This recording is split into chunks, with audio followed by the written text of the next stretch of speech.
मैं सुलझ गई, ज्योति ब्रह्म गोदान की मिल कीजिए। ज्योति ब्रह्म राम जय जय राम। सच्चिदानंद भगवान की, सनातन धर्म की। अभी दीक्षा की कुछ सूचना सुनी तो मैं एक उदाहरण देकर बात क्लियर करना चाहूंगा और आपको परामर्श भी। आम व्यक्ति को जब इस रास्ते पर चलना होता है तो किसी गुरु की शरण जाता है तो बहुत प्रतिशत लोगों को दीक्षा के समय कुछ विशेष अनुभूति होती है। प्रकाश होना, कुंडलनी जागना, आनंदानुभूति होना या और कोई विशेष स्तब्ध हो जाना, गुमसुम हो जाना, ऐसे कुछ विशेष एक्सपीरियंस होते हैं तो उनको इससे प्रेरणा मिलती है और आगे वो चल पड़ते हैं। दूसरे, जब हम साधना में आगे चलते हैं तो कदम कदम पर मार्गदर्शन की आवश्यकता होती है। जब तक हम पूर्णता को नहीं प्राप्त हो जाते, गुरु मंत्र लेने से काम खत्म नहीं होता, बल्कि शुरू होता है। पहुंचने तक मार्गदर्शन की स्पष्टता की आवश्यकता होती है। तो यहां कल या परसों एक नाम लिया गया था, डॉक्टर हकीम हबीबुल्ला खान, जो हैदराबाद से आए हैं। उन्होंने एक दिन मेरे को फोन मिलाया था कि मैंने आपके बहुत कैसेट सुने हैं, टीवी में भी सुना है, आपका सारा साहित्य पढ़ा है, मैं आपसे दीक्षा लेना चाहता हूं। तो उन्होंने यही का वादा किया था कि मैं भंडारा आऊंगा।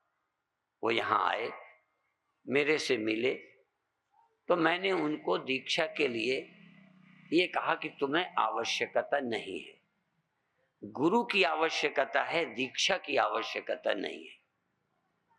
क्योंकि दीक्षा प्रारंभ में व्यक्ति को लेना पड़ता है कि जिससे वो बंध जाए गुरु से और उसके मार्गदर्शन को ले। दूसरा, कुछ चमत्कृत हो जाए जिससे वो उस रास्ते के लिए चलने को तैयार हो जाए। वो तुमको सब हो चुका है, ध्यान उनका लग चुका, रोशनी वो देख चुके, कुंडलनी के कुछ अनुभव हुए, शरीर को अलग कर देने का भी एक्सपीरियंस उन्हें हुआ, जैसा कि उन्होंने बताया है। मैं उन पर विश्वास करता हूं कि वो मेरे से झूठ नहीं बोलेंगे। उन्हें बहुत कुछ अनुभव हुए और भारत के बहुत ग्रंथ उन्होंने पढ़े। मेरे तो पढ़े हैं, मेरे से पहले उन्होंने बहुत सारा साहित्य देखा है। और उन्होंने ये कहा कि 1.5 लाख की पुस्तकें मेरे पास हैं। अब मैं ये दोनों उदाहरण देकर ये बताना चाहता हूं कि दीक्षा की आवश्यकता किसे है? जो प्रारंभिक व्यक्ति है। गुरु की आवश्यकता किसे है? जिसे पूर्णता तक पाना है। दीक्षा की नहीं, गुरु की। भगवान कृष्ण ने अर्जुन को दीक्षा नहीं दी है। जैसे डॉक्टर हबीबुल्ला खान यहां आए हैं, वो कहते हैं मैं आपको गुरु बनाने आया हूं, आपसे मंत्र लेने आया हूं। अर्जुन कहता है कृष्ण भगवान से कि मैं आपको गुरु मानता हूं। भगवान कृष्ण ने मंत्र नहीं दिया। जैसा कि गीता मैंने पढ़ा है, गीता में कहीं भगवान कृष्ण ने गुरु मंत्र नहीं दिया। गीता सुनाई है। मैं समझता हूं सच्चे शिष्य को उपदेश की आवश्यकता है, मंत्र की नहीं। प्रारंभ में मंत्र की आवश्यकता, और ये कहा कि तुमको थोड़ा सा सुलझने की आवश्यकता है। ये सुलझना आसान नहीं है। कई बार सारे ग्रंथ पढ़ करके भी व्यक्ति कहीं छोटी सी समस्याओं में उलझा रहता है। यहाँ ये चौथी अभी कल आई है विदेश से। इनके एक मित्र हरिद्वार शिविर में आए थे। उन्होंने इनको सुझाव दिया है, एक बार ये मुझे विदेश में मिल भी चुकी हैं। वो बहुत वेदांत के श्रोता हैं और जहां मैं रहता हूं अमेरिका में, फ्लाइट से जाएंगे, कार से जाएंगे, हजारों मील कार से जाकर वो 5-5 दिन मेरे शिविर में रहते हैं, फिर आते हैं, भारत भी आए। पर अभी वो प्रश्न उनके अंदर रहते हैं। गुरु तब तक चाहिए जब तक प्रश्न समाप्त न हो जाए, संदेह समाप्त हो जाए, गुरु का काम खत्म होता है। अर्जुन ने गीता सुननी शुरू की, शिष्य बनकर आया है, कृष्ण को गुरु मानता है, कृष्ण भगवान सुना रहे हैं। अर्जुन ने कहा, शिष्यस्तेहं शाधिमाम त्वं प्रपन्नम, मैं शिष्य हूं, आप मुझे समझाइए। भगवान कृष्ण समझाते हैं, प्रश्न उठते हैं, फिर समझाते हैं। गीता पूरी होने के पहले अर्जुन खुद ये स्वीकार करता है, नष्टो मोह स्मृतिर्लब्धा त्वत्प्रसादान मयाच्युत स्थितोस्मि गत संदेहा करिष्ये वचनम। तो अर्जुन को ज्ञान हुआ ये नहीं हुआ, मैं ये नहीं कहता, पर गीता ये जरूर कहती है कि अर्जुन ने ये स्वीकार कर लिया कि मैंने जान लिया, मेरे संदेह नष्ट हो गए, अब मैं स्थित हूं, जहां मुझे खड़ा होना चाहिए, जहां मुझे पहुंचना चाहिए, मैं पहुंच गया हूं, अब मुझे कोई संदेह नहीं है। गीता पूरी हो गई, गुरु का काम खत्म। जिस दिन तुम जान करके अब मेरे गुरुदेव यदि दोबारा मुझे मिलें और कहें कि तुमको और समझाना है, तो मैं कहूंगा आपका आशीर्वाद सदा मिले, उसका मुझे कोई आपत्ति नहीं है, पर जो आप समझाना चाहते थे मैं समझ गया। यदि वो मेरे से पूछे कि आपके तारने के लिए मुझे फिर आना आवश्यक है क्या, तब मैं कहूंगा आपका काम खत्म हो गया, आइए, स्वागत है, पर मेरे लिए अब नहीं आइए। यदि भगवान भी कहें कि हम आपको दर्शन देना चाहते हैं, तो हम कहेंगे धन्यवाद, बधाई आपको, पर आपके दर्शन की जरूरत नहीं है। क्यों? क्योंकि आप जो रूप दिखाते हैं वो माया का है, आपका असली रूप दिखाई देता नहीं, असली रूप से सब कुछ देखा जाता है, इसलिए आपकी आवश्यकता नहीं है। किसी बुद्धू आदमी को दर्शन दीजिए, क्योंकि वही तुम्हारे दर्शन से प्रसन्न होगा। आप जानते हो भगवान दिख जाने वाली चीज नहीं है, जो भी दिखता है, जो दिखे, जो दिशे सो सकल विनाशी, यद यद दृश्यम यद यद जन्यम तत्तद अनित्यम। जो जन्य है वह अनित्य है, जो दृश्य है वो माया मात्र है। माया मात्रमिदं द्वैतम अद्वैतम परमार्थता। तो अपने ग्रंथों का आधार लेके सोचिए। सोचना अच्छा है, सोचना चाहिए, पर सोचने की भी कोई दिशा होती है, सोचने का कोई ढंग होता है। व्यर्थ की कल्पना करते रहे कि हम चिंतक हैं, वो उससे कुछ बनने वाला नहीं है। जो नष्ट नहीं होता, पैदा नहीं होता, वो परमात्मा है। जो जड़ नहीं है, चैतन्य है। कम से कम परमात्मा को हम रोज बोलते हैं, कम से कम मैं जब से प्रवचन शुरू किए एक ही जय बोलता हूं। मैं रामचंद्र भगवान की जय नहीं बोलता, कृष्णचंद्र भगवान की जय नहीं बोलता, सतगुरुदेव भगवान की भी जय नहीं बोलता, मैं तो एक ही जय बोलता हूं, सच्चिदानंद भगवान की जय। सदा जो भगवान सत्य है, जो भगवान चैतन्य है, जो भगवान आनंद है, उसकी जय बोलता हूं। कोई व्यक्ति की जय बोलना बुरा नहीं है, लेकिन मैं एक नया भ्रम खड़ा नहीं करना चाहता, पहले ही बहुत काफी खड़े हो चुके हैं। उन भ्रमों का निकालना ही बड़ा मुश्किल पड़ रहा है। नए भ्रम, नए भगवान खड़ा करके मैं एक नए भ्रम को नहीं पालना चाहता। पर ब्रह्म परमात्मा व्यक्ति नहीं है, परम अव्यक्त है, वह दृश्याधिष्ठान है। मेरे गुरुदेव कहा करते थे, जिसमें ये सब है, जिसमें ये सब है, जिस करके ये सब है, जो सब में होकर सबको देखता जानता है, उसका नाम ब्रह्म है। ब्रह्म कोई एक जगह बैठा हुआ आदमी नहीं है।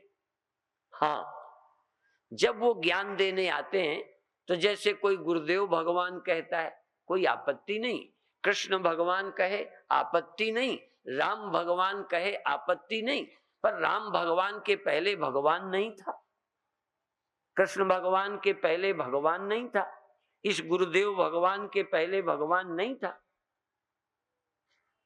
गुरुदेव भगवान का महत्व इसलिए है कि वो साक्षात ब्रह्म तो हैं ही, ब्रह्म का ज्ञान भी देते हैं।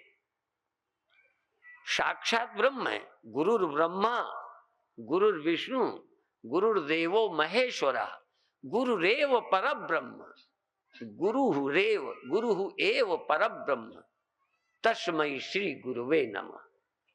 गुरु कोई आदमी नहीं है। जितना ही समझाए एक नया भ्रम पैदा होता है। ये गुरुदेव भगवान मंच पर बैठे हैं ना, फिर मर भी जाएंगे ना, बूढ़े भी हो गए हैं ना। ये ठीक है कि मंच में बैठे गुरु नाम से विख्यात इस देह में कोई गुरु तत्व है, जागृत है, संदेह शून्य कोई है। जो संदेह शून्य इस देह में ब्रह्मवित है, अहम ब्रह्मास्मि जिसने अनुभव किया है, इस देह में बैठे और दूसरों को अनुभव दे सकता है, वह गुरु है, ब्रह्म ही है। जब हमारे उद्धार के लिए भगवान श्री कृष्ण आए, उनके दो पर्पज थे, हमारा एक पर्पज है। हम पहले तो तारने नहीं आए थे, हमें पता भी नहीं था, हम तो तरने के लिए जन्मे थे, तरने की कोशिश में लगे थे। गुरुदेव की कृपा से ये बात स्पष्ट हुई। अब लगता है जीवन धन्य है। अब इसके बाद जो शरीर है, ये आयु है, इस आयु का उपयोग कहाँ करें? जुआ खेलेंगे नहीं, ताश खेलेंगे नहीं, पिक्चर में बैठेंगे नहीं, करें क्या? हमारे को काम कोई बचा नहीं है। तो एक ही काम है कि जिस ज्ञान से हमें शांति तृप्ति मिली, वही ज्ञान गुरु का प्रसाद बांटते हैं। और आपसे भी निवेदन है कि दुनिया में कोई तुमको चैन नहीं दे सकता। ये मैं नहीं कहता कुछ देर को सुखानुभूति नहीं दे सकता। कुछ देर को सुखानुभूति तुम किसी की कसम करके कहो, जब ब्याह हो रहा था तो सुखानुभूति नहीं थी, चैन नहीं थी, मस्ती नहीं थी, फूले फूले नहीं फिर रहे थे। जब कभी कोई परीक्षा का रिजल्ट आया होगा, खुशी में फूले नहीं फिरे। जब कभी पुत्र हुआ होगा, खुशियां नहीं हुई होंगी। मैं ये नहीं कहता कि जीवन में खुशियां नहीं होती, पे टिकती नहीं। मैं नहीं कहता कि तुम्हें जीवन नहीं मिला है, मानव का शरीर मिला है, भाग्यशाली हो। पर इस भाग्यशाली सौभाग्य से शरीर मिला है तो क्या गधे की जितनी निश्चिंतता है? मैं तुमसे पूछता हूं, मैं कमरे में बैठ के गुरु मंत्र नहीं सुना रहा, मैं कोई ऐसी गोपनीय बात नहीं बता रहा, मैं खुलेआम कह रहा हूं कि तुम क्यों भाग्यशाली हो। किसी गधे के पास जाकर थोड़ी देर बैठना, कोई उसकी शिकायत नहीं है। कोई भैंस दुखी नहीं है जितना मनुष्य दुखी है। वो अनपढ़ी भैंस, नासमझ भैंस, कम अकल, जिसको अकल भी नहीं है, वो भैंस तुमसे ज्यादा सुखी है, वो ज्यादा निश्चिंत है। उसको न ब्लड प्रेशर है, न टेंशन है, न लड़की की शादी की समस्या है, न चरित्र का कोई इल्जाम लगने वाला है। वो सब मामलों में तुमसे मस्त है। और तुम्हारी जैसी पढ़ी लिखी नहीं है, पर तुम चाहे आत्महत्या करो, भैंस कभी आत्महत्या नहीं करेगी। मैं जानता हूं, हमने जिंदगियों का अध्ययन किया है। बड़े बड़े पढ़े लिखों को देखता हूं कैसे भड़बड़ाए फिर रहे हैं, कितने चिंतित हैं, कोई नशे के चक्कर में, कोई जानवर नशेड़ी है। किसी भैंस को, किसी गधे को, किसी घोड़े को शराब की जरूरत नहीं पड़ी, बीड़ी सिगरेट की जरूरत नहीं पड़ी, हीरोइन के पीने की जरूरत नहीं पड़ी, कभी वो बेईमानी करते 420 में पकड़े नहीं गए। जितने बदमाश हैं सब मनुष्य हैं, फिर भी तुम भाग्यशाली क्यों हो? क्योंकि इस ऐसे शरीर से, चूंकि इसमें बुद्धि मिल गई है, तुम इस सृष्टि में सत्य को खोज सकते हो। गधा सत्य का अनुसंधान नहीं कर सकता। एक ही तुम्हारा सौभाग्य है, और यदि ये भी तुमने गंवा दिया, फिर बता दूं, एक ही सौभाग्य है मनुष्य का, साधन धाम मोक्ष कर द्वारा, पाई न जे परलोक संवारा, सो परत्र दुख पावई, सिर धुनि धुनि पछताए, काल ही कर्म ही ईश्वर ही मिथ्या दोष लगाए। जो न तरे भव सागर, नर समाज अस पाए, सो कृत निंदक मंदमति, आत्महन गति जाए। आत्महन, आत्मा की हत्या करने वाली। दुनिया में प्रचलित हो गया, उसने आत्महत्या कर ली। शंकराचार्य के उपनिषदों के कोई मंत्र पढ़ो, आत्महत्या किसे बोला है? जो आदमी आत्मा का अनुसंधान नहीं करता, देह को मैं मानकर जिंदा है, वो खुद मरेगा। और जो अपने मरने का ख्याल भी लाता है, वो आत्महत्या की योजना बना रहा है। तुम मर जाओगे ये सोचते हो कि नहीं? तो जब मर जाओगे सोच रहे हो, मर जाने का ख्याल, जैसे कोई सोचता है क्या बताएं मर जाते तो अच्छा, अच्छा तो नहीं मानते, पर तुम मर जाओगे ये तुम्हारे ख्याल में है, और तुम मरोगे ही। तुम कभी भी मृत्यु के समय ये नहीं सोच सकोगे कि मृत्यु मेरी नहीं होती। तो जिसकी मृत्यु हो रही है वो आत्महत्या ही तो कर रहा है। आत्महत्या का मतलब नहीं जिसने जहर खा लिया, आत्महत्या का मतलब ये नहीं है जिसने रेल की पटरी में गर्दन दी है। जिसने अपनी मैं को देह बना लिया है वो आत्महत्यारा है, आत्महत्या ही करेगा और कुछ कर ही नहीं सकता। इसलिए अपना उद्धार तभी होगा जब मैं देह नहीं हूं, मैं कोई और हूं, इसका अनुसंधान करे, खोजे। लेकिन टाइम नहीं है खोजने को। अभी बीड़ी की जरूरत हो, और वो आजकल वो दुकानों में लटकी रहती हैं पुड़ियां पुड़ियां पुड़ियां, क्या होती हैं? गुटका। हाँ गुटका, गुटक जाए, नाम बड़ा अच्छा है गुटका। वो लटके, वहां तक चले जाओगे भड़भड़ाते, जाने कहां कहां। नशे की दुकानों में चले जाओगे, प्रेम के चंगुल में फंसे कहां भड़भड़ाते फिरोगे। कहां से गंदी किताबें तलाश लोगे, ब्लू पिक्चर ढूंढ कर, समय निकाल कर रात को माता पिता इधर उधर जाएंगे तो तुम देख लोगे, पर तुम्हें ब्रह्म चिंतन के लिए समय नहीं मिलता। तुम भाग्यशाली हो। मनुष्य जितना इस धरती पर अभागा भी कोई नहीं। यदि ये भाग्यशाली है तो अभागा भी सबसे ज्यादा मनुष्य है कि इतना अच्छा अवसर पाकर, इतना अच्छा अवसर पाकर व्यर्थ गंवाया। इसलिए आत्महत्यारा है, आत्मघाती है, आत्मद्रोही है। कोई पत्नी द्रोही है, कोई पति द्रोही है, कोई भातृद्रोही है, कोई राष्ट्रद्रोही है। मैं कहता हूं यदि मनुष्य ने सत्य का अनुसंधान नहीं किया तो आत्मद्रोही है, वह अपना ही दुश्मन है। इसीलिए ग्रंथों ने कहा यही इंद्रियां तुम्हारी यदि ठीक रास्ते पर ले चलने में सहयोग देती हैं तो ये तुम्हारी मित्र हैं। ताने व मित्राणि जितानि यानि, यही इंद्रियां तुम्हारी मित्र हैं और ये भटकाने वाली इंद्रियां ही तुम्हारी शत्रु हैं। तुम्हें कोई और दुखी नहीं किया। व्यास गद्दी से बोल रहा हूं, कम से कम ये व्यास गद्दी झूठ बोलने की नहीं है। यही गद्दी है कि बुरा आदमी भी कम से कम यहां अच्छा ही बोलता है। इस गद्दी में बैठकर झूठ नहीं बोलना।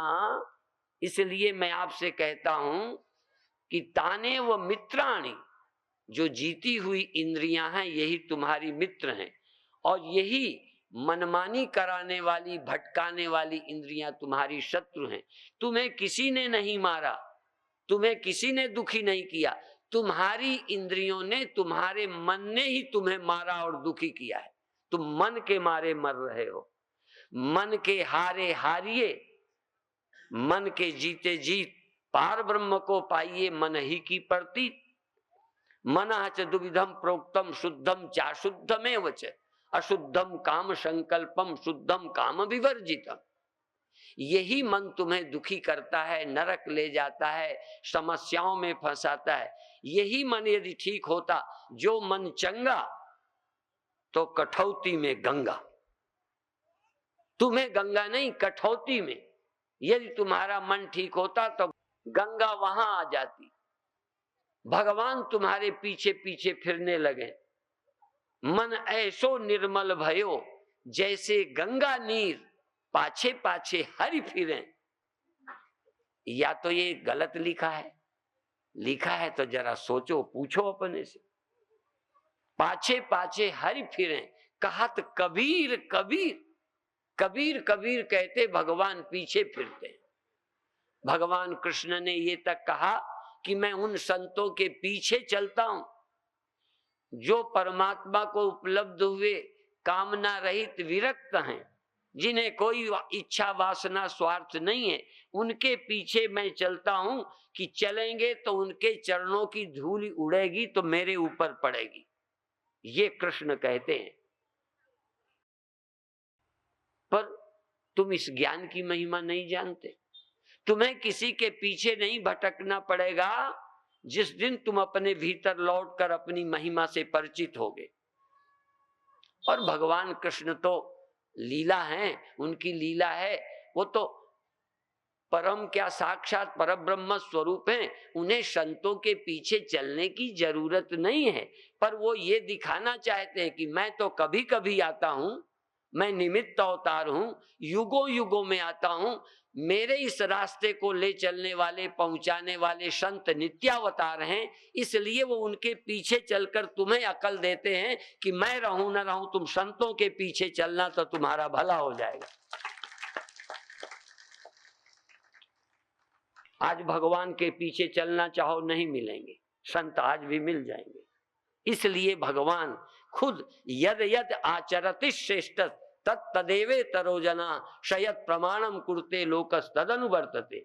भगवान स्वयं संतों के पास जाकर प्रणाम करके, पैर धो करके, राम संतों को, मुनियों को दंडवत प्रणाम करते हैं। उन्हें कोई जरूरत नहीं है। फिर मैं बता दूं, वो जानते हैं कि मैं करूंगा तो शायद कुछ लोगों को अकल आ जाए, मैं ना करूंगा तो ये तो ऊंट हैं पूरे, ऊपर गर्दन किए चलने वाले, जरा भी झुकने वाले नहीं। इसलिए भगवान स्वयं आचरण करके, हमारे यहां ये भी ग्रंथों ने कहा है, ये नहीं कहा कि उपदेश करो। उपदेश करके सिखाने वालों की संख्या बहुत है दुनिया में। हमारे यहां भगवान क्या कहते हैं, ग्रंथ क्या कहते हैं, स्वय स्वय चरित्र शिक्षेरन, स्वय स्वय चरित्र शिक्षेरन पृथिव्याम सर्व मानवा। सब प्राणियों को स्वयं आचरण करके, पैर छूकर, हाथ जोड़कर, अपने घर राम के यहाँ, भगवान के यहाँ सुदामा गए तो अपना सिंहासन छोड़कर मिलने बाहर आए। आज साधारण विधायक भी अपना पद छोड़ के बाहर मिलने नहीं आवे। ये सब धर्म के प्रचार करने वाले हैं, इतने अभिमान में फूल जाते हैं। ये सब कोई कुंभकर्ण है, कोई कंस है, कोई दुर्योधन है। ये कोई राम और कृष्ण की जगह थोड़ी है कि सिंहासन से उतर कर आए और जाकर सुदामा के पैर धोएं। गरीबों को लात की ठोकर से मारने वाले, रिक्शे को यूं फेंक देने वाले, सब्जी पुलिस वाले यही उठा के चल देते हैं।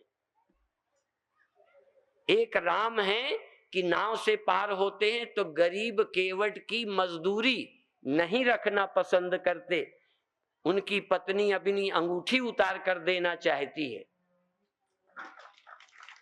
और ये लोग रिक्शे का इस्तेमाल करके उठ के चल देंगे। हट तक कहां राम का आदर्श, कहां आजकल के लोगों का आदर्श। तो जिन्होंने जी कर जबान से राम ने नहीं उपदेश दिया, स्वयं जीवन करके, आचरण करके किसी गरीब को नहीं सताया, और कोई होता तो धोबी को गायब कर देता। जो उनकी पत्नी पर लांछन लगाता है उसे जीने का हक था। पत्नी को निकाल सकते हैं पर धोबी को नहीं मरवा सकते। यहाँ कितने नेताओं ने विरोधियों को मरवा दिया। इसीलिए लोग राम राज्य के नाम से चिढ़ते हैं। ये तो कंस के राज्य वाले लोग हैं, रावण राज्य वाले हैं। राम राज्य इन्हें पसंद कहां है, क्योंकि राम को तो घर छोड़ देना पड़ता है, राम को तो पत्नी छोड़ देना पड़ता है। एक आदमी की आपत्ति पर पत्नी छोड़ सकते। यहां सारी जनता चिल्लाती रहती, इनकी कान में जू नहीं रहेंगे। राम आदर्श हैं, इसलिए मैं राम की महिमा नहीं कम करता, पर जब ब्रह्म का विचार करता हूं तब किसी व्यक्ति को ब्रह्म नहीं कहना चाहता। ब्रह्म सब कुछ है या ब्रह्म ब्रह्म ही है और कुछ भी नहीं है। ध्यान रखो, दो शब्द हैं, या तो ब्रह्म सब कुछ है, कीड़ा मकोड़ा पशु पक्षी सर्व आत्मा ही वेदम सर्वम, ब्रह्म ही वेदम सर्वम, या तो ब्रह्म ही सब कुछ हो गया है, या तो ब्रह्म ही है सब कुछ, या ब्रह्म ब्रह्म ही है और सब कुछ स्वप्न है, मिथ्या है, मृग मरीचिका है, असत्य है। मयातिरिक्तम यद यद वा तत्तद मिथ्येति निश्चय। मुझ चैतन्य के अलावा जो कुछ है वो माया मात्र है, कल्पना मात्र है, प्रतीति मात्र है। जैसे मिट्टी में बनाए गए सभी बर्तन, सभी चीजें सत्य नहीं, मिट्टी ही अकेली सब में सत्य है। चूंकि तुम रहते हो, तुम्हें बर्तन की जरूरत है, इसलिए तुम्हारी खोपड़ी में बात नहीं धंसती। ये दृष्टांत तुम्हें जमते नहीं है, मुझे पता है। हम भी जब सुनते थे तो लोग कहते थे घड़ा कुछ नहीं है, मकान कुछ नहीं है, ये भोगते। अभी रहने को ना मिले तो मकान में रहते हैं, बर्तन में पानी भरते हैं। असल में तुम व्यवहारिक दृष्टि से सोचते हो, इसलिए बात धंसती नहीं है। भले घड़ा है, मकान है, पर मिट्टी के अलावा इतना भी घड़ा निकाल दो, उसकी सत्यता क्या है। इसलिए जैसे वहां बर्तन मकान आदि की सत्यता नहीं है, मिट्टी की है, ऐसे ही संपूर्ण सृष्टि में तुझ आत्मा की, अभी ये आसान नहीं है समझना। पहले यही समझ लो, क्या तुम्हारी ही सत्यता सब में है? क्या ब्रह्म ही ब्रह्म सब में है? ये अपरोक्षानुभव नहीं है। इस अपरोक्षानुभूति के लिए मिट्टी सब बर्तनों में है, ये तुम्हारी समझ में आता है। सब लहरों में जल है, समझ में आता है, पर सब में परमात्मा है, ये समझ में नहीं आता। ये मेरी अनुभूति नहीं है, इसलिए ये अनुभूति तुम्हारी बन जाए, इसके लिए गुरु की आवश्यकता है, गुरु मंत्र लेने के लिए नहीं। और जिन्होंने गुरु बना लिया है उनको भी अभी गुरु की जरूरत है, मैं दावे से कहता हूं, चाहे किसी के चेले हो। जब तक तुमको ये अनुभूति नहीं होती, जैसे मिट्टी सब बर्तनों में है, जैसे पानी सब लहरों में है, ये बात सब में मैं ही हूं, ऐसी अपरोक्षानुभूति, मेरी सत्ता के अतिरिक्त कुछ भी नहीं, ये स्पष्ट अनुभव नहीं बनता, तब तक गुरु की आवश्यकता है। बात समझ गए? गुरु ये नहीं कि कल मंत्र ले लोगे गुरु का काम खत्म। काम नहीं खत्म होता, लगातार अभी सुनो। श्रोतव्यो मंतव्यो निधिध्यासितव्य, लगातार सुनो। ये 1-2 मिनट के एक लेक्चर से सुनने की बात नहीं है। कई लोग कहते हैं हम आपका एक कैसेट ले गए, ने कहा बहुत अच्छा किया, धन्यवाद। कई लोग मुझे मिलते हैं जो 20 वर्ष से मुझे सुनते हैं, वो कहते हैं ये बात आपसे हमने पहले बार सुनी है। तो मैं कहता हूं मैंने पहले बार जीवन में कही है, तुमने सुनी है तो कौन सी आश्चर्य की बात। आप समझते होगे कि पर साल का टेप हमने इस साल लगा दिया तो फिर बज गया। मैं टेप रिकॉर्डर नहीं हूं, टेप रिकॉर्डर नहीं हूं, नहीं तो एक प्रवचन ले जाते। ऐसे ही एक गुरु ने कहा उनके कैसेट लोग लेते हैं, हमारे भी कैसेट बनवाओ। तो उन्हीं के चेले ने क्या कहा, कहने लगे तुम्हारे कैसेट क्या बनवाए, 5 कैसेट के बाद 6वां कैसेट ही नहीं बनेगा। 5 प्रवचन टेप कर लें तो तुम्हें 6वें की जरूरत ही नहीं, वही तो रोज रोज बोलते हो, रिपीट तो वही करते हो। तो आप क्या समझते हो, कोई गुरु महात्मा टेप रिकॉर्डर है कि अब आगे सुनने की जरूरत नहीं, वही सुनाएंगे जो पहले सुनाया था। इसलिए रोज सुनो। यदि अर्जुन को ज्ञान अभी ना हुआ होता तो 18वां अध्याय के बाद 19वां ऐसा नहीं होता जैसी गीता है, थोड़ा अलग होता। जैसे हर अध्याय में कुछ बदला है, यदि अर्जुन नहीं कह देता कि मैं संतुष्ट हो गया, मुझे ज्ञान हो गया, मेरे संशय नष्ट हो गए, तो 19वां अध्याय भी जरूर बोलते भगवान। और तब भी यदि नहीं चुप होता, प्रश्न समाप्त नहीं होते, तो 20वां अध्याय भी होता। ये नहीं है कि 18 ही अध्याय गीता में होते हैं। मुझे नहीं पता कि अष्टावक्र जी के कितने अध्याय हैं। ये थोड़ी है कि 18 अध्याय कोई हो गए। इसीलिए और 7 दिन भागवत हुई थी तो 7 ही दिन में तुम्हें ज्ञान हो जाए, ये घिसा पीटा नियम नहीं है। हो सकता है तुम्हें कितने दिन भागवत सुननी पड़े। इसलिए किसी को 2 घड़ी में भी समझ में आ गया था, घबराने की बात नहीं है। किसी को 2 घड़ी में समझ आ गया था। तो अब मैं तुमको फिर बताऊं, क्योंकि ये तो सिर्फ फटकारने में टाइम निकल जाएगा, डांटने फटकारने में, झकझोरने में टाइम निकल जाएगा। ज्ञान कब होगा? इसलिए ज्ञान क्या है? पहला ज्ञान ये है कि ज्ञान के बिना कुछ भी आज तक तुम्हें पता नहीं चला। यहां तक अज्ञान का भी पता ज्ञान से चला। अच्छा, ये पंडाल क्या अपने अज्ञानी होने को स्वीकार करेगा कि मैं अज्ञानी हूं? बोलो नहीं। माने अज्ञानी होने के लिए, अज्ञानी अपने को कहने के लिए भी ज्ञान चेतन होना चाहिए।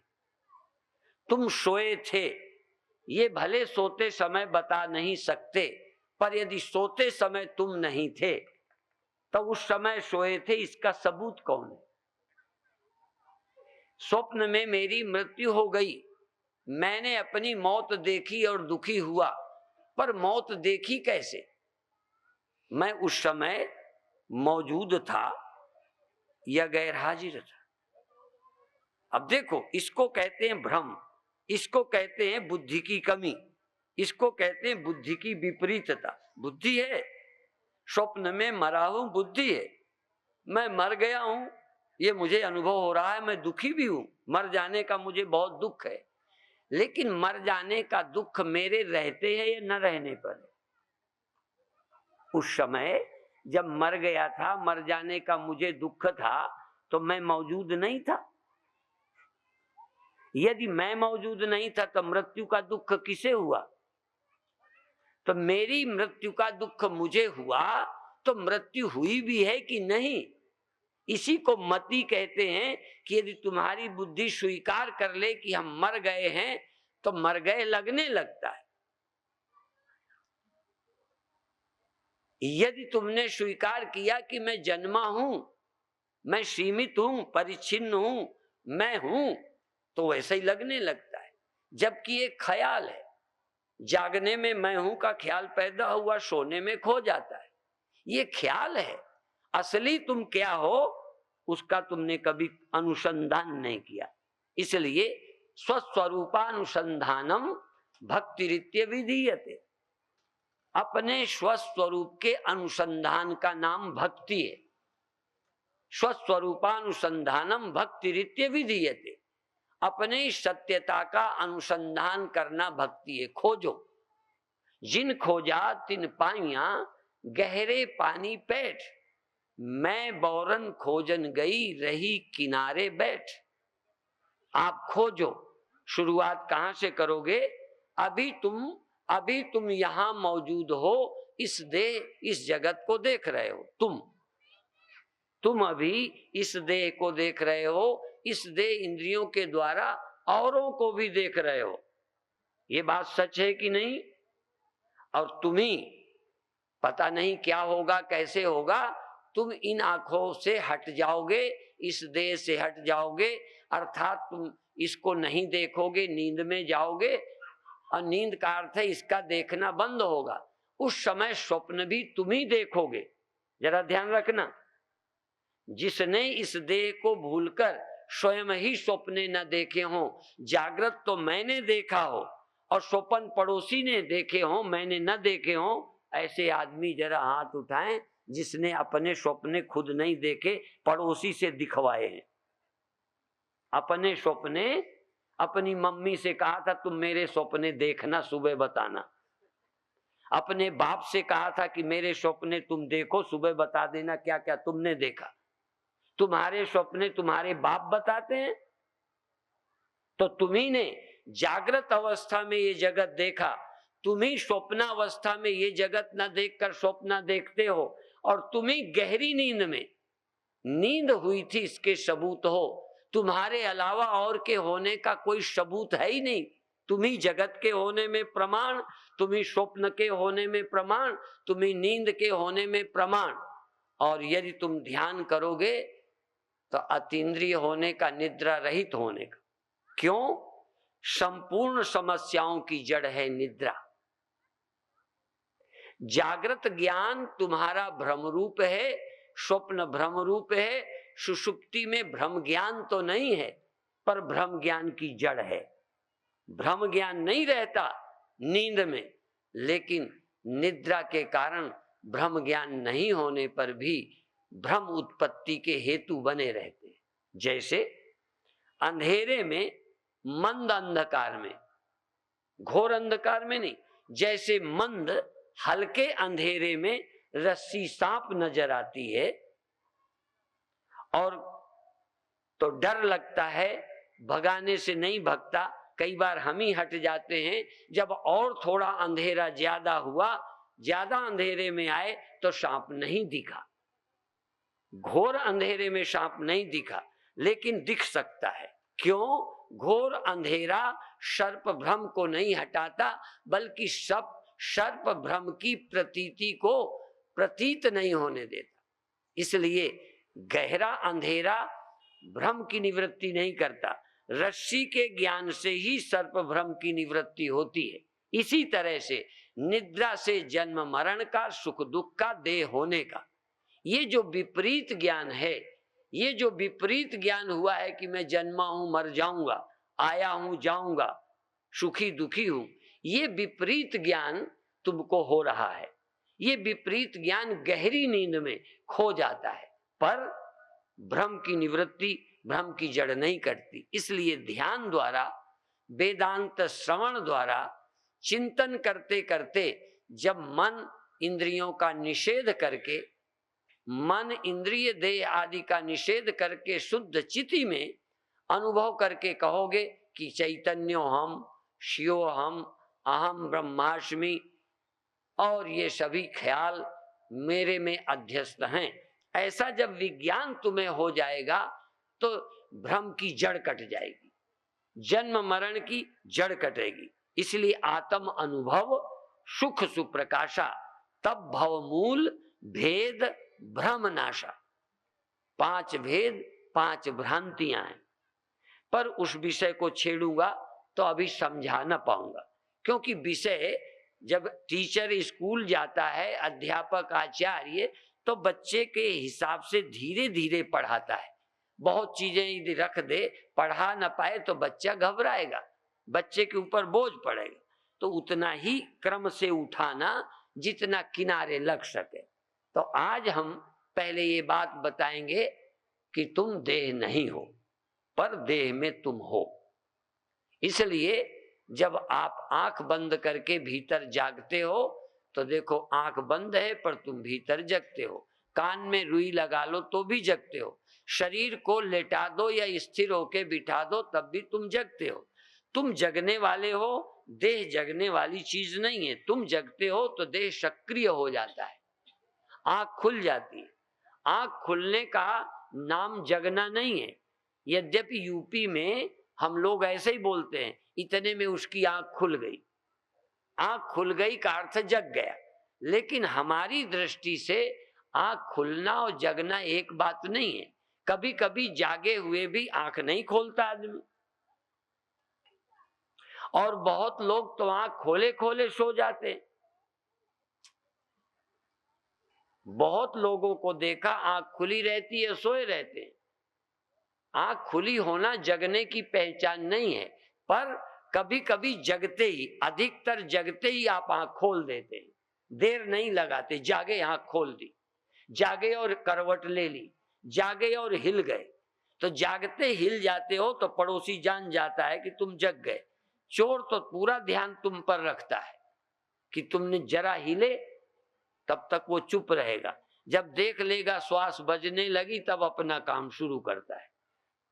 इसका मतलब तुम्हारे हिलने से दूसरे लोग भी जान जाते हैं कि जग गए। पर चूंकि मैं ध्यान किया करता था, मैं व्यास गद्दी से बैठ के बोलता हूं, ऐसा नहीं कि मैं सोता ही नहीं था, पर मैं ध्यान करता था लेटे लेटे।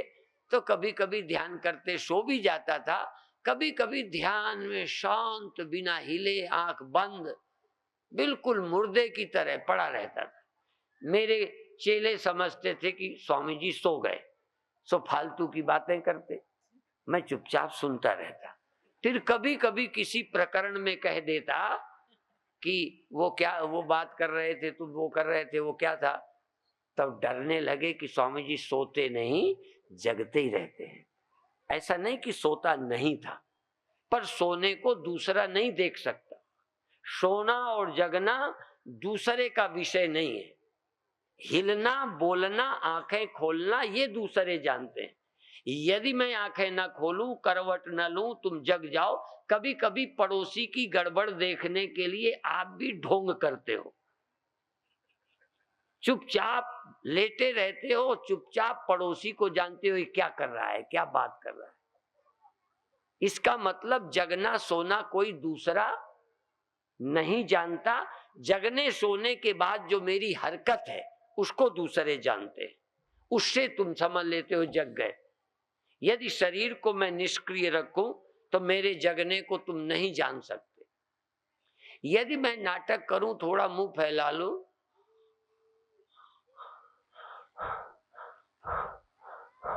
तो आप समझेंगे बाबा जी सो गए। जागे और सोने दोनों को तुम नहीं जान पाते, तुम ऊपर के पोज से पहचानते हो, लेकिन जो जागा सोया है वो जानता है। इसीलिए तुम मरा भी नहीं जान सकते, ये ध्यान रखो। तुम सिर्फ पड़ी हुई लाश देखते हो, इसलिए तुम मरा घोषित करते हो। वो मरा है कि कहीं गया है और कहां गया है तुम बता सकते हो। जो भी तुम्हारे घर में कोई गए कि नहीं, जब शरीर छोड़ गए तो गए कि नहीं गए, कहां गए, क्या तुम देख सकते हो? तुम्हारे ज्ञान का विषय है। तो जब जीव ज्ञान का विषय नहीं, तो ब्रह्म तो जीव से भी सूक्ष्म है, उसको तुम कैसे देखोगे? जीव को ही, ये जगने सोने की सूक्ष्म शरीर को भी कोई मेरे सूक्ष्म शरीर को दूसरा नहीं देख सकता। मेरे ध्यान में मेरी मन की हालत को कोई नहीं देख सकता। तुम तो छोड़ो, मैं भी तुम्हारे ध्यान को नहीं देखता, ऊपर से अंदाज लगाता हूं। कई लोग बिल्कुल मूर्ति की तरह बैठे होते हैं, तो मैं धन्यवाद देता हूं कि तुम्हारा ध्यान बहुत अच्छा लगा, तो वो कह देता महाराज मेरा मन तो भटकता ही रहा, लगा ही नहीं। तो देखो, हम नहीं तुम्हारे मन को जान सके। और कभी कभी हमने समझा कि ध्यान लगा कि नहीं लगा, जब पूछा तो लगता है बहुत आनंद आया। और भी मैं बताऊं, जहां जहां मैं धोखा खाता हूं बता देता हूं। कई लोग मिलते हैं तब मिलकर रो देते हैं, रोए फपक के रोए। जब फपक के रो पड़े तब मैं दुविधा में पड़ गया कि पता नहीं कोई मर गया, कोई घाटा लग गया, क्या हो गया। तो सन चुप रह जाता हूं, अपनी नाक बचाने के लिए कुछ नहीं बोलता, चुप सुनता रहता हूं। थोड़ी देर बाद धीरे से क्या बात है, जब वो थोड़ा फिर पूछता हूं क्या बात है, तो जब वो ये कह देता है गुरुदेव आपकी बड़ी कृपा है, तब मैं समझ लेता हूं रोना आनंद का है, कोई सफलता का है, कोई खुशी का रोना है। ऐसे पूछता हूं, धीरे से नाक बचाता हूं अपनी। मैं सर्वज्ञ अर्वज्ञ नहीं हूं, जरा ध्यान रखना। तो फिर जब मैं पूछता हूँ क्या बात है, जब कह देते हैं किसी से कोई नहीं, बड़ी कृपा है आपकी, खूब ध्यान लगता है आपकी, जब से दीक्षा ली तब से हमारा जीवन बड़ा आनंदमय हो गया, बहुत दिनों से मिले नहीं थे इसलिए रोना आ गया आपकी कृपा के कारण। तो और यदि पूछा क्या बात है, कहने लगे वो मर गया है, वो ये हो गया है, वो एक्सीडेंट हो गया जवान बेटे का, तब समझ लेते नहीं, हमें नहीं पता चलता रोए काहे हो, रोने का कारण हम नहीं समझ पाते। कारण तुम्हें मालूम है, रोना तो मूर्खों को भी दिख जाता है, मुझे भी दिख गए। रोना दिखाई पड़ना अलग बात है, रोने का कारण दिखाई पड़ना आसान नहीं है। इसी तरह से तुम्हें जन्म मालूम पड़ता है, मृत्यु मालूम पड़ती है, दुख मालूम पड़ता है। दुख का कारण क्या है? दुख का कारण समझ पाना कोई खेल नहीं है। जो दुख के कारण को खोज लेता है वो मुक्त हो जाता है। आपके घरों में अभी अब जहाँ शर्मा जी के यहाँ ठहरे गुलदस्ते हैं, उसमें कुछ फूल, कल बेटी बता रही थी शर्मा जी की बेटी कि कुछ गुलदस्तों के फूल ऐसे लटक गए, हाँ मुरझा गए, उनका ऐसे मुरझा। अब कुछ अभी चैतन्य है। अब चैतन्य कितने हो, क्योंकि उनमें जड़ें तो हैं नहीं, पानी में पड़े हुए हैं, इसलिए थोड़ा पानी मिल रहा है। अभी 10-15 दिन वो खिलेंगे, लेकिन जड़ें नहीं है, वो आप ही मुरझा जाएंगे, क्योंकि उनकी अपनी जड़ नहीं है। तो जिसकी जड़ कट जाती है वो बहुत दिन तक जिंदा नहीं रहता। तो हम क्या कहना चाहते हैं, अज्ञान नष्ट हो जाए तो दुख की, भय की, चिंता की, जन्म मरण की जड़ कट जाती है। ये दुख सुख कितने दिन बने रहें, लेकिन अब मर जाएंगे। ये गुलदस्ते हैं, कटी हुई जड़ वाले पौधे आत्मज्ञानी के दुख सुख के गुलदस्तों की जड़ें कट गई हैं। भले आज ये दिखाई पड़ते हैं कि ये भी स्वामी जी भी दुखी हैं, ये भी रो पड़े, ये भी हंस रहे हैं, सब दिखाई पड़ेगा, लेकिन फर्क ये है कि ये गुलदस्ते हैं, पौधे नहीं है, इनमें जड़ें नहीं है। ज्ञानी आदमी के दुख सुखों की जड़ें कट गई हैं, जन्म मरण की जड़ कट गई है, चलते फिरते गुलदस्ते हैं, थोड़े दिन के मेहमान हैं, बाद में खेल खत्म। और जिनकी जड़ें हैं वो नए नए बीज तैयार कर रहे हैं, फूल तैयार कर रहे हैं और बढ़ रहे हैं और आगे की वंश वृद्धि करेंगे। ये मरेंगे नहीं, बार बार आते रहेंगे। फर्क है ये। इसलिए आत्मज्ञान दुख की जड़ काट देता है। आप इस सम्मेलन में आए हो, अभी कल का दिन है, पर थोड़ा ध्यान की विधि अभी भी बता दूं। जब ध्यान में बैठो, दिखाई दे कोई बात नहीं, आंख बंद करके देखो, कान बंद करके सुनो, पर ध्यान का एक सूत्र याद रखो, जो दिखाई देता है उसे दृश्य बोलते हैं, जिससे दिखाई देता है उसी दृष्टि बोलते हैं, जो देखता है उसे दृष्टा बोलते हैं। शब्द याद रखना, दृष्टा, दृष्टि, दृश्य। तो तुम ध्यान को दृश्य में न लगाओ, जो दिखता है उसमें ध्यान न लगाओ, या शुरू में लगाओ तो मना नहीं है, पर ज्यादा अच्छा है दृश्य को न देखो, दृष्टि देखो, दृष्टि है कि नहीं, दृष्टि कहाँ है। जैसे फिर मैं याद दिला दूं, आसानी से पकड़ सको। देखो मेरे हाथ में ये फूल हैं, ठीक है, आपको फूल दिखते हैं, तुम इस पर ध्यान लगाओगे, तुम लगाते हो दिखाई देने वाली चीज पर। मैं कहूंगा तुम दिखाई देने पर नहीं, तुम्हारी दृष्टि है या बिना दृष्टि के ये नजर आता है? बोलो, दृष्टि है या दृष्टि नहीं है? है। तो दृष्टि पर ध्यान केंद्रित करो। दृश्य पर नहीं। दृष्टि है, पहचानते हो, भले फूल जैसी नहीं है, रंग ऐसा नहीं है, इतनी बड़ी छोटी नहीं है, पर दृष्टि जरूर है। बिना दृष्टि के दृश्य नजर नहीं आता।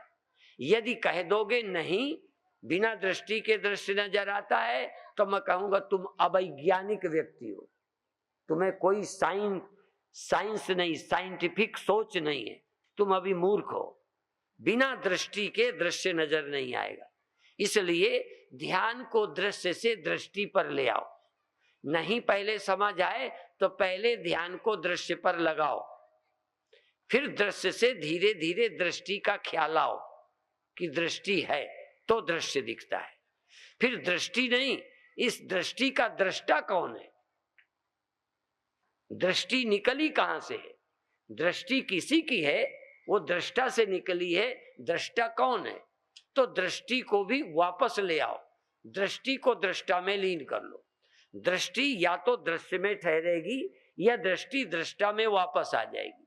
इसी तरह ध्यान, आप ध्यान करते हो, जिसका ध्यान करते हो, और ध्यान और ध्याता, आप देखो तुम्हारा ध्यान कहाँ है, उस ध्यान पर ध्यान जमाओ, ध्येय पर नहीं, किसी ऑब्जेक्ट पर नहीं, ध्यान पर ध्यान जमाओ। ध्यान कहाँ है? ध्यान को होश से जगा, होश को होश से जगा, होश को होशियार कर, विषय को नहीं, होश को। तो अपने ध्यान को देख, ध्यान कहाँ है? बस ध्यान ठहरा है या चल रहा है?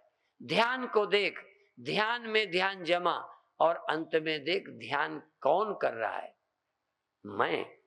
अपने ध्यान को ध्याता में वापस लिया तो तदा दृष्टु स्वरूपे अवस्थानम, उस समय दृष्टा अपने स्वरूप में स्थित हो जाएगा। अभी दृष्टा अपनी दृष्टि से दृश्य में स्थित है, अभी दृष्टा दृश्य से देह में स्थित है, अभी दृष्टा अपनी दृष्टि द्वारा कहीं जाता रहता है दृश्य में। जैसे तुम चलते हो, देखो मैं एक साइंस, जब तुम चलते हो तुम्हारा हर पैर जमीन पर पड़ता है, एक पैर उठाते भी हो तब एक जमीन पर होता है, फिर रखते हो, ऐसे चलते हो। कभी जंप करते हो तो दोनों पैर जमीन पर मारकर उछलते हो, फिर जमीन पर आ जाते हो। ऐसे ही आपकी दृष्टि चलती है, आपकी दृष्टि चलती है, पर दृश्य में चलती है, इससे उसमें, उससे उसमें, उससे, अर्थात तुम्हारी सदा दृष्टि दृश्य को ही आधार बनाकर चलती है। तुम दृष्टि को शून्य में चलाओ, किसी दृश्य में नहीं। दृष्टि दृष्टि दृष्टि दृष्टि दृष्टि, यदि दृष्टि को दृश्य रहित कर दो, इसके लिए एक श्लोक बोलकर समाप्त करूंगा। दृष्टि स्थिता यस्य विनैव दृश्यात्, जिसकी दृष्टि बिना दृश्य के स्थिर हो जाए, दृश्य में स्थिर हो जाए नहीं, बिना दृश्य के दृष्टि स्थिर हो जाए, बिना प्रयास के प्राण की गति रुक जाए, बिना कोशिश के, बिना कुंभक के, बिना रोके, प्राणावरोधो बिना प्रयत्नात्, प्राण बिना प्रयत्न के रुक जाए, आती जाए जाती जाए, ध्यान में बने रहो। उस क्षण की प्रतीक्षा करो जब बिना रोके 1-2 सेकंड को श्वास रुक गई हो, अपने आप, बिना प्रयास के। तो दृष्टि स्थिता यस्य विनैव दृश्यात्, दृष्टि बिना दृश्य के रुक जाए, प्राण बिना प्रयत्न के रुक जाए, मना स्थिरम यस्य विनावलंबात्, मन किसी ऑब्जेक्ट, आकाश, प्रकाश, गुरु, भगवान, तारे, नक्षत्र, किसी का सहारा लेके मन ना रुके। मना स्थिरम यस्य विनावलंबात्, मन जिसका बिना किसी अवलंब के रुका हो, मन रुका हो पर अवलंब न हो, तो क्या होगा? बिना अवलंब का मन अंत में आत्मा में ही लीन हो जाता है, जिससे निकला था। यदि लहर चलना बंद हो जाए, लहर चले ना, हिले ना, तो क्या होगी? लहर खो जाएगी, पानी हो जाएगी। मन भी जब किसी ऑब्जेक्ट की तरफ नहीं भागेगा, कहीं नहीं जाएगा, तो मन चेतन में लीन हो जाएगा। दृष्टि दृष्टा में लौट आएगी, ध्यान ध्याता में आ जाएगा, और प्राण रुक जाएगा प्राणाधार में। जहां से प्राण आता है, प्राण वहीं रुक जाएगा, और थोड़ी देर के रुकने से ही जीवन मुक्ति का चमत्कार घट जाएगा। इसलिए सएव योगी स गुरु ससेव्या। जिसकी ऐसी स्थिति हो जाए वो योगी है, वो गुरु है, वो आदरणीय है, वो शरण जाने लायक है, उससे परामर्श लेना चाहिए। अब आप 5 मिनट को आंख बंद करें। आप 1 मिनट को आंख बंद करके अपने मन को एक बार किसी दृश्य में ले जाएं। आंख बंद किए किए किसी देखे हुए दृश्य को देखें, और ये देखें जिसको आप देख रहे हो, जहां आप मन ले गए हो, उससे आप दूर हैं, आपका मन जा रहा है। इस मन को बीच में पकड़ लो। मन को ऑब्जेक्ट से हटा लो, मन को बीच में स्थिर कर लो, शून्य में, बिना। इसी तरह कुछ देख रहे हो तो अपनी दृष्टि को दृश्य से हटाकर दृष्टि का ध्यान करो। दृष्टि, जिस दृष्टि से दृश्य देख रहे थे, उस दृष्टि के प्रति सावधान हो जाओ, सजग हो जाओ। दृष्टि को दृष्टि पर ध्यान जमा लो, दृश्य को छोड़ दो। ऑब्जेक्ट से मन हटा लो, मन का अनुभव करो। सीधा साक्षात साक्षात मन का अनुभव करो, मन के विषय का नहीं, मन का। इसी तरह श्वास का आना जाना जानो, श्वास का आना जाना, आना जाना, आना जाना। श्वास को ऐसे चलने दो जैसे हृदय धड़कता है, जैसे नाड़ी चलती है। कभी कभी जैसे नाड़ी मिस कर जाती है, जैसे हार्ट की गति, हार्ट अटैक, बीच में हार्ट की गति अवरुद्ध हो जाती है, ऐसे ही श्वास आती है जाती है। तो हार्ट अटैक नहीं, श्वास का अटैक। श्वास में ऐसा अटैक कि श्वास रुक गई, आती है जाती है, भीतर बाहर, पेट में, पेट फैलता है सिकुड़ता है, फैलता है सिकुड़ता है, फैलता है सिकुड़ता है। पेट को देखो, पेट में ध्यान ले जाओ, पेट का फैलना सिकुड़ना देखो। फैलता कब है? जब श्वास भरती है। श्वास सिकुड़ता कब है? जब श्वास निकल जाती है। निकलती है तो पेट सिकुड़ता है। कितना थोड़ी निकलेगी पेट सिकुड़ेगा, कितना थोड़ी श्वास जाएगी पेट फैलेगा। कम से कम श्वास जाए तो भी पेट फैलेगा जरूर, भले तुम्हें ध्यान न जाए। एक बूंद भी पानी पड़ा तो गिलास का पानी बढ़ गया। भले तुम नाप न सको, तुम्हारी मशीनें इतनी सूक्ष्म नहीं है, पर यदि पानी गया तो बढ़ गया पानी। सागर में नदी गई तो पानी बढ़ गया, ऐसे ही श्वास गई तो पेट फैल गया। श्वास लौट गई, पेट थोड़ा कम हुआ। गुब्बारे में कितनी थोड़ी हवा भरो, गुब्बारा फूलेगा। हवा थोड़ी निकलेगी, गुब्बारा शिथिल होगा, सिकुड़ेगा। सावधान रहो और धीरे धीरे श्वास को जानो, और श्वास के आते जाते सावधान रहो। पूरी एकाग्रता, पूरा होश। इतना होश, श्वास ली और छोड़ी, ली और छोड़ी, ली और छोड़ी। 1 सेकंड को श्वास आई, रुक गई, थोड़ी देर में लौटी, गई, आई नहीं, पता नहीं क्या हो गया। थोड़ी देर को, 2 मिनट को नहीं, आधा मिनट को नहीं, 15 सेकंड को नहीं, 1 सेकंड। श्वास आई, रुक गई और गई। इस बीच में तुम हो कि नहीं? तुम आत्मा, तुम पड़ोसी को मत ढूंढो, कोई ध्यान किसी का मत करो। श्वास आई, तुम थे कि नहीं, होश रखना। श्वास गई, तुम थे कि नहीं। और श्वास आके जिस समय रुक गई, श्वास भी नहीं थी, श्वास की हरकत भी जब बंद थी, तब तुम थे कि नहीं? श्वास की हरकत, श्वास की क्रिया, श्वास का एक्शन, श्वास की नेचर, आना जाना, 1 सेकंड को श्वास का आना आके रुक गई या जाके रुक गई या नहीं रुक गई। जबरदस्ती नहीं, बलात् नहीं, हठ नहीं, प्रेम से, प्यार से, प्रसन्नता से, सहज आती जाती। देर जल्दी मत करो, अभी श्वास रुक जाए कोशिश मत करो, घंटों लग जाए कोई बात नहीं, आने दो जाने दो, आने दो जाने दो, प्यार से इसके साथ प्यार करो श्वास से। फिर प्यार से श्वास को कहो कि तुम रुकना चाहो रुक जाओ, तुम्हारा ही तो घर है, रुकना चाहो रुको, वेलकम, स्वागत। यदि रुक जाए तो कोई बात नहीं, आती श्वास का स्वागत करो, जाती को विदा करो, रुकती की सेवा करो। रुक गई, बहुत अच्छा। अब देखो तुम्हारे घर में श्वास रुक गई, प्यार से रुक गई, बिना जबरदस्ती रुक गई, हठ नहीं किया, हठ नहीं, सहज योग, राजयोग, प्रेम योग, भक्ति योग, क्रिया योग, सहज श्वास आई गई।